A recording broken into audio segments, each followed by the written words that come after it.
phrase suivante du Shinjin Mei est très importante. Ne pas chercher la vérité, mais seulement ne pas avoir de préjugés. Pendant la dernière session que j'ai fait, j'avais raconté l'histoire que les hommes avaient été fabriqués comme des dieux, à l'image des dieux, avec la seule différence, c'est qu'ils avaient un corps calleux, c'est-à-dire une séparation entre l'hémisphère droit et l'hémisphère gauche.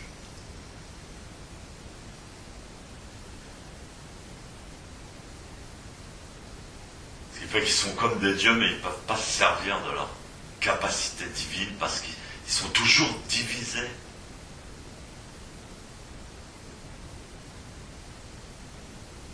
En deux visions antagonistes, en fait. Ils ne peuvent se servir que de la moitié. C'est une image, évidemment. Mais ils ne peuvent se servir que de la moitié de leur cerveau divin à la fois.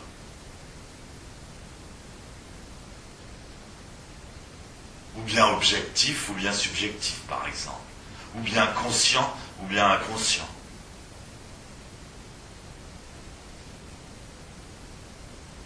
Et donc avec leur demi-cerveau, ils cherchent toujours la vérité de l'autre moitié.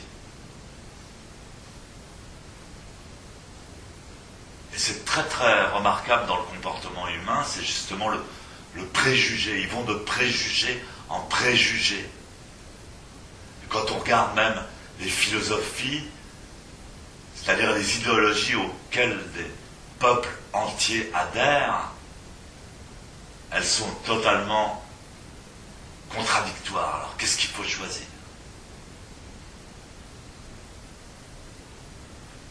Précisément quand je suis allé en Argentine, je me suis dit tiens, je vais commenter le Shinjin Mei. Il y a un texte ancien chinois, mais en fait il est tellement caractéristique du zen, ce texte, en fait systématique, il appartient complètement au cerveau droit. Malgré tout, il révèle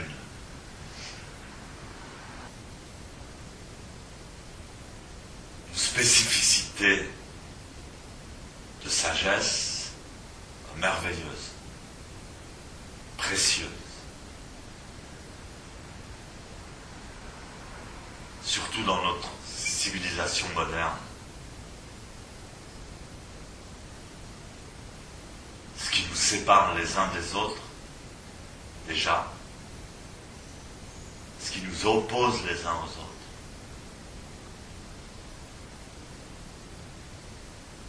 Ce sont les préjugés, nos préjugés. Chacun a des préjugés, chaque famille a des préjugés, chaque race, chaque pays. Les femmes ont des préjugés, les hommes ont des préjugés. Et le préjugé, c'est de croire à une vérité. S'attacher à une vérité, à un aspect de la vérité. Par exemple, Jésus disait, il ne faut pas travailler. Il disait, faites comme les petits oiseaux. Est-ce que vous avez vu les petits oiseaux travailler? Alors, on dit, quelle sagesse. Est-ce qu'on doit s'adapter à cet aspect? C'est un aspect de la sagesse. Il y en a un autre qui dit, pour goûter au bonheur, pour profiter du plaisir, il faut connaître l'amertume. ou la souffrance, ou la difficulté, ou l'acidité. Ça encore, c'est un préjugé.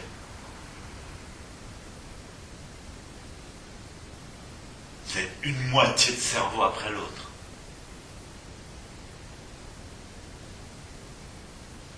Mais précisément à travers le zazen, on craque le code du corps calme. C'est-à-dire on peut embrasser, comme disait Sensei, embrasser les contradictions.